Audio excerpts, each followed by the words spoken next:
Hi friends, मैं हूं वारिस। आप देख रहे हैं रोज माइन का ऑफिशियल चैनल रोज माइन एजुकेशनल चैरिटेबल ट्रस्ट। अगर आपको लीगल मिस्ट्री राइट सोल्व करना और दूसरे के राइट के लिए लड़ना अच्छा लगता है तो आप अपना लॉ में कैरियर बना सकते हैं। लॉयर्स प्रॉपर्टी, मैरिज और क्रिमिनल ऑफेंसेस जैसे लीगल इश्यूज में सॉल्यूशन प्रोवाइड कराते हैं। ऐसे में अगर आप लोग एक लॉयर बनना चाहते हो तो आपको इस वीडियो को एंड तक जरूर देखना चाहिए, क्योंकि इस वीडियो के अंदर मैं आपको लॉयर बनने से लेकर जितने भी आपके क्वेश्चन है सभी को कवर करने की कोशिश करूंगा। यानी एडमिशन प्रोसेस क्या रहेगा, एलिजिबिलिटी कंडीशंस क्या रहेगी, कैरियर स्कोप के बारे में, इस कोर्स को करने के बाद हमें एवरेज सैलरी कितनी मिल सकती है, हम कौन कौन सी जॉब प्रोफाइल पर वर्क कर सकते हैं, तो इस कोर्स को करने के लिए हम फीस को कितना पे करना होगा। इसलिए इस वीडियो को एंड तक वॉच करना, क्योंकि जितने भी आपके क्वेश्चन है सभी को कवर करने की कोशिश करूंगा।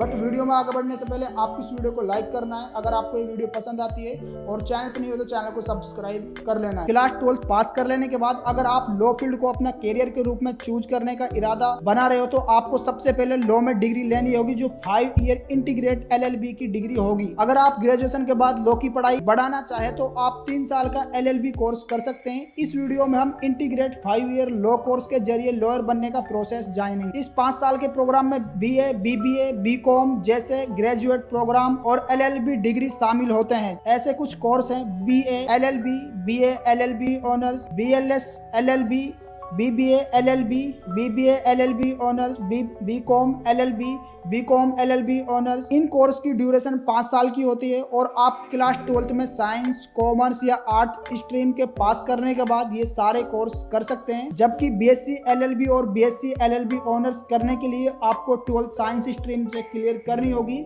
BTech LLB कोर्स के लिए आपको साइंस स्ट्रीम से और ये कोर्स साइंस स्ट्रीम से पास करनी होगी और ये कोर्स 6 साल में कंप्लीट होगा। तो डिग्री कंप्लीट होने के बाद आप आगे स्टडी करना चाहो तो LLM यानी लॉ में मास्टर की डिग्री ले सकते हो। इस तरह LLB या LLM करने के बाद आप लॉयर बनने के लिए एलिजिबल हो पाएंगे, जबकि लॉ में सर्टिफिकेट डिप्लोमा करके आप लॉयर नहीं बन सकते हैं। लॉ ग्रेजुएट होने के बाद आपको अगले स्टेप पर बढ़ना होगा, यानी कि सीनियर एडवोकेट के पास किसी लॉ फॉर्म में इंटर्नशिप करनी होगी। ये आपकी इंस्टीट्यूशन की गाइडलाइन के अकॉर्डिंग होगा। इंटर्नशिप की ड्यूरेशन 1 मंथ की होती है। इसके बाद अगर आप इंडिया में लॉ की प्रैक्टिस करना चाहते हैं तो आपको एडवोकेट बनना होगा, जिसके लिए अगले स्टेप में खुद को एक एडवोकेट के रूप में स्टेट बार काउंसिल में इनरोल करना होगा।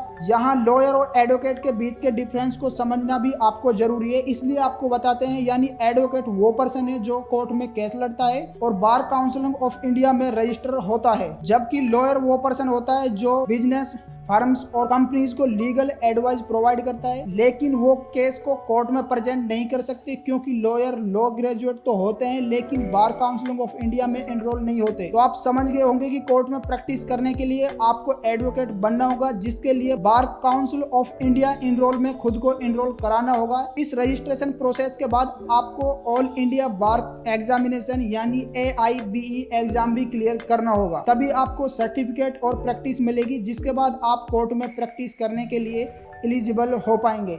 AIB एग्जाम ऑफलाइन होता है, जो कि साल में 2 बार कंडक्ट किया जाता है।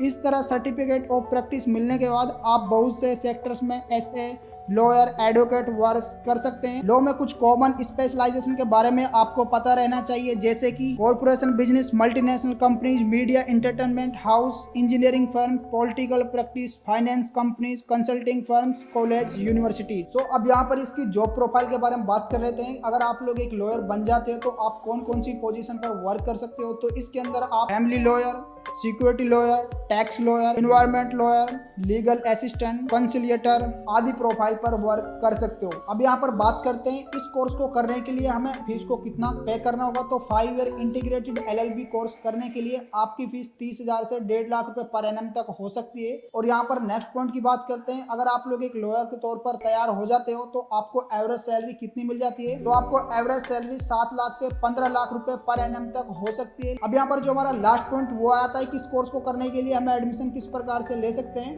अगर आप लोग सेंट्रल यूनिवर्सिटी में एडमिशन लेना चाहते हो तो आपको इसके लिए एंट्रेंस एग्जाम क्लियर करने होंगे। एंट्रेंस एग्जाम क्लियर करने के बाद आप यहाँ पर सेंट्रल यूनिवर्सिटी में एडमिशन ले सकते हो। बट आपका यहाँ पर सेंट्रल यूनिवर्सिटी में एडमिशन नहीं होता है तो आप डायरेक्टली स्टेट गवर्नमेंट यूनिवर्सिटी में एडमिशन ले सकते हो।